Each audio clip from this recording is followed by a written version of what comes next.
Time ಇವಾಗ ಬೆಳಗಿನ ಜಾವ 4:51. ನಮ್ಮ ಮನೆಯಿಂದ 20 ಕಿಲೋಮೀಟರ್ ದೂರದಲ್ಲಿ ಬೆಂಗಳೂರು ಇತಿಹಾಸನ ಕಂಪ್ಲೀಟ್ ಆಗಿ ಚೇಂಜ್ ಮಾಡುವಂತಹ ಒಂದು ಶಾಸನ ಇದೆ ಅಂತ ಗೊತ್ತಾಯ್ತು. ಅದನ್ನ ಹುಡ್ಕೊಂಡು ಹೋಗ್ತಾ ಇದ್ದೀನಿ. ಫೈನಲಿ ನಾನು ಕೆಂಗೇರಿಯ ಪ್ರಸನ್ನ ಸೋಮೇಶ್ವರ ದೇವಸ್ಥಾನಕ್ಕೆ ಬಂದಿದ್ದೀನಿ.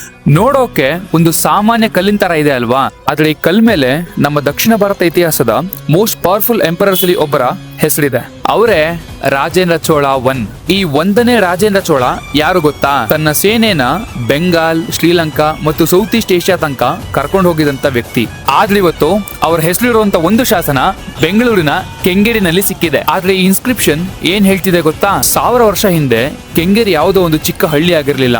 ಆಲ್ರೆಡಿ ಒಂದು ಎಸ್ಟಾಬ್ಲಿಷ್ಡ್ ಆರ್ಗನೈಸ್ಡ್ ಸೆಟಲ್ಮೆಂಟ್ ಆಗಿತ್ತು. Land grants, temple management, local administration ಮತ್ತು ರೆವಿನ್ಯೂ ಸಿಸ್ಟಮ್ಸ್ ಇಲ್ಲಿ ನಡೀತಿತ್ತು.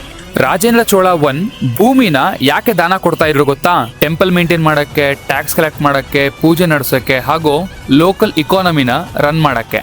ಅಂದ್ರೆ ಆ ಕಾಲದಲ್ಲಿ ಟೆಂಪಲ್ ಕೇವಲ ರಿಲಿಜಿಯಸ್ ಸೆಂಟರ್ ಆಗಿರ್ಲಿಲ್ಲ, ಅವು ಪವರ್, ಅಡ್ಮಿನಿಸ್ಟ್ರೇಷನ್ ಹಾಗೂ ಎಕಾನಾಮಿಕ್ ಸೆಂಟರ್ಸ್ ಆಗಿದ್ವು. ನಾವು ಬೆಂಗಳೂರು ಇತಿಹಾಸನ ಕೆಂಪೇಗೌಡರ ಕಾಲದಿಂದ ಶುರು ಮಾಡ್ತಾ ಇದ್ವಿ, ಆದ್ರೆ ಈ ಶಾಸನ ಬೇರೆ ಕಥೆನೆ ಹೇಳ್ತಾ ಇದೆ.